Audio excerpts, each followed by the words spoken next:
An Ohio train derailment leads to an environmental disaster. More floating objects are shot down over North America. And the FBI paid a violent felon to infiltrate Black Lives Matter. That and more on this week's headlines.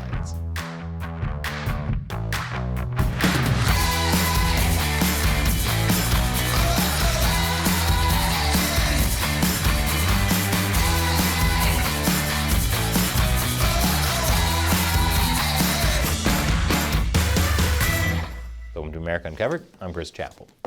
A national study showed that healthier school lunches may be able to reduce childhood obesity. The study began in 2010 after the government passed the Healthy, Hunger-Free Kids Act, which raised the nutritional standards of school meals. It spent 13 years tracking the weight of school-aged children and noticed a small decline in their body mass index over time.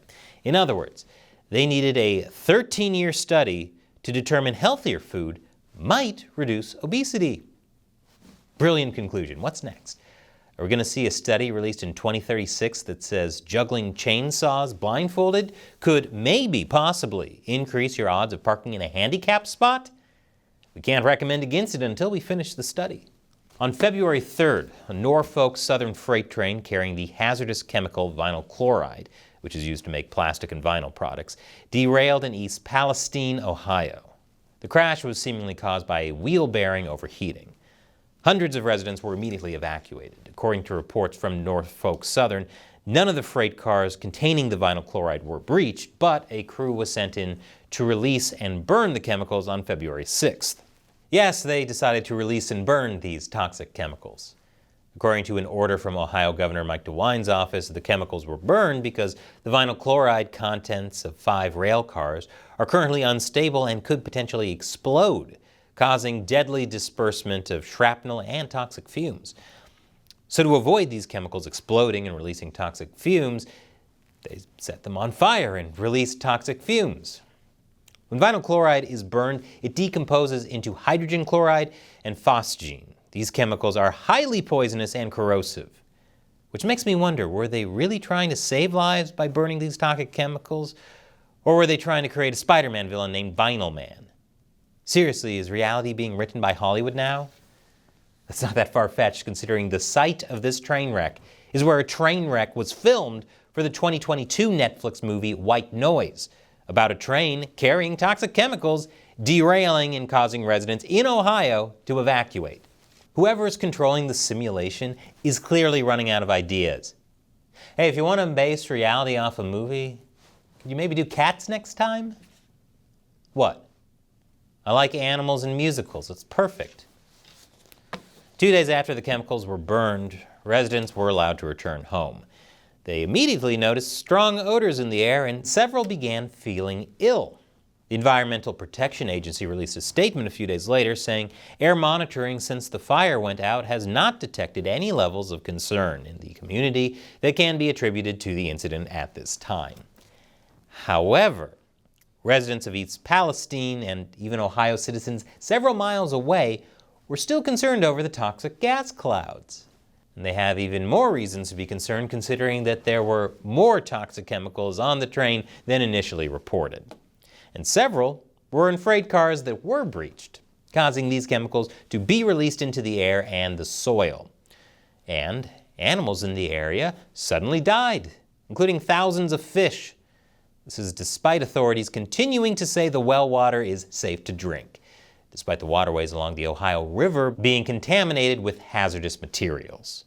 So when the EPA said they didn't detect any levels of concern that can be attributed to the incident, are they saying that the animals are suddenly keeling over and dying for an unrelated reason? Maybe they're overdosing on fentanyl. The opioid epidemic was more serious than I thought. Officials are now telling residents in some parts of the affected area to drink bottled water until water quality tests are completed. People would probably feel better about this if they had said something before all the fish died. You might be wondering, if this crash happened on February 3rd, why are we just hearing about it now? Well, partly because residents are now returning, seeing the scope of the disaster, sharing it on social media, increasing public interest in the story, and causing media companies to finally prioritize coverage of it, knowing that it'll get views. But some have suggested there was a media blackout, with authorities in Norfolk Southern trying to hide their negligence in the situation. Fueling this speculation is the fact that a reporter was arrested while covering a news conference hosted by Ohio Governor Mike DeWine, giving an update on the train derailment. Many have said he was arrested for trying to tell the truth. But according to local police, he was arrested for trespassing and refusing to follow orders. The reason why he is where he is, he was told to leave. He refused to leave. Okay. Then the building superintendent comes over and says, I don't want you here. Okay. He still refused to leave. I didn't so now witness he's arrested. I didn't witness any of That's his own fault he's arrested. So it's a matter of who you believe between the police and a media company, which is hard to do since they are two of the most trustworthy professions in the world right now, right behind lawyers, pharmaceutical corporations, and Satan. So what did the federal government have to say about this? Nothing. On February 13th, a full 11 days after the disaster began, Transportation Secretary Pete Buttigieg spoke at the National Association of Counties conference and didn't bring up this train wreck once. He also didn't appear at a town hall in East Palestine to speak to residents. So what did Buttigieg talk about instead? Let me guess, white supremacy?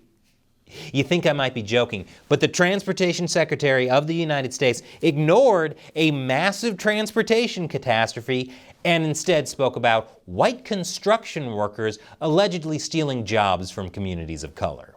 This would be hilarious if it wasn't so predictable, sad, frustrating, mind-boggling, and lazy.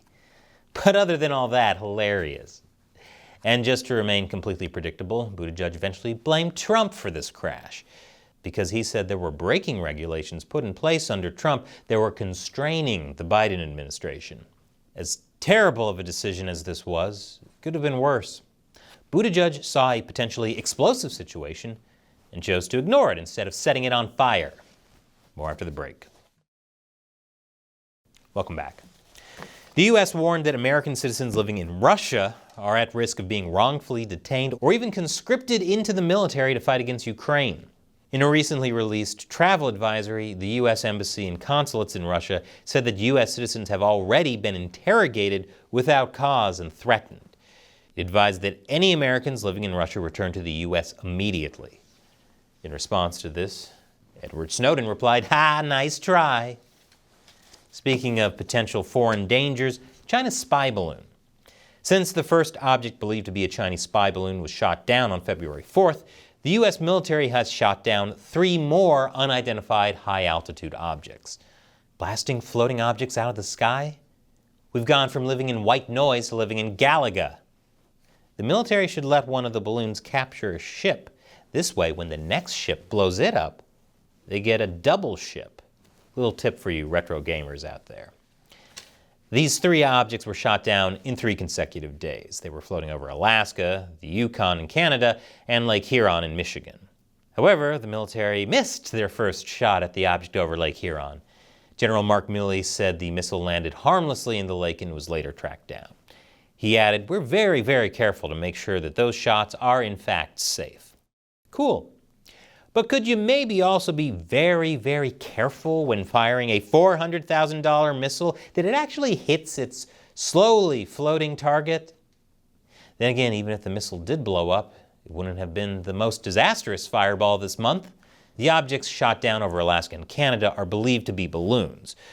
I say believed to be because the US and Canada claim they don't actually know. Now, the object shot down over Lake Huron was octagonal. John Kirby, a coordinator for the White House National Security Council, said these objects did not closely resemble the Chinese spy balloon. Despite not knowing what these objects were, Kirby defended President Biden's decision to shoot them down, saying, "While we have no specific reason to suspect that they were conducting surveillance of any kind, we couldn't rule that out." So, after waiting until the Chinese spy balloon crossed the entire continental U.S., the military's new motto is shoot first, ask questions later. To be fair, that is the most American reaction ever. The only way it could be more American is if they wrapped those objects in bacon and deep-fried them before blowing them up. Fast food in the military. I'm suddenly feeling very patriotic all of a sudden. So if these objects aren't from China, where could they have come from? What? Was it aliens? You think I might be joking, but that theory became so popular that the White House had to shoot it down, along with all those unidentified flying objects. Kirby said, "I don't think the American people need to be worried about aliens, period." And if anyone would be an expert on floating objects, it's a guy named Kirby. Meanwhile, there are reports that an Illinois Balloon Club's hobby balloon has gone missing in the same area as one of the unidentified objects, leading some to speculate that it might have been shot down by the U.S., which would be embarrassing, but as of this recording, we don't know for sure if that was the case yet. But hey, if that is what happened, then at least it wasn't aliens, because if it were, after a hostile greeting like that, they'd never come back, and Mark Zuckerberg would have no way of returning to his home planet. And after the break, the creators of a rejected AP African American Studies course in Florida fight back. Welcome back. A few weeks ago, I covered how Florida rejected an AP African American Studies course. The link to that video is below. Essentially, Florida Governor Ron DeSantis accused the testing organization that created this course of focusing less on facts and more on an agenda, saying when you try to use black history to shoehorn in queer theory, you are clearly trying to use that for political purposes. Well, that organization admitted they made a mistake in the rollout of the course. But they're now going on the defensive against DeSantis' administration, saying, "We deeply regret not immediately denouncing the Florida Department of Education's slander, magnified by the DeSantis administration's subsequent comments that African American studies lacks educational value." So they admitted they made a mistake, but said they regret not pushing back on the people who called out their mistake. Is this a college board or someone who needs therapy for their toxic behavior?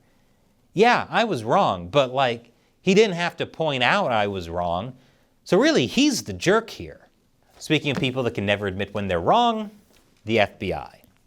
According to an investigation from The Intercept, the FBI paid violent felon Michael Windecker to infiltrate the Denver chapter of Black Lives Matter during the summer of 2020 after the death of George Floyd sparked nationwide protests.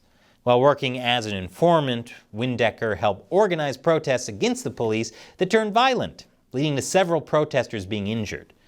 The Denver Police Department was forced to pay $14 million in a civil suit over police brutality.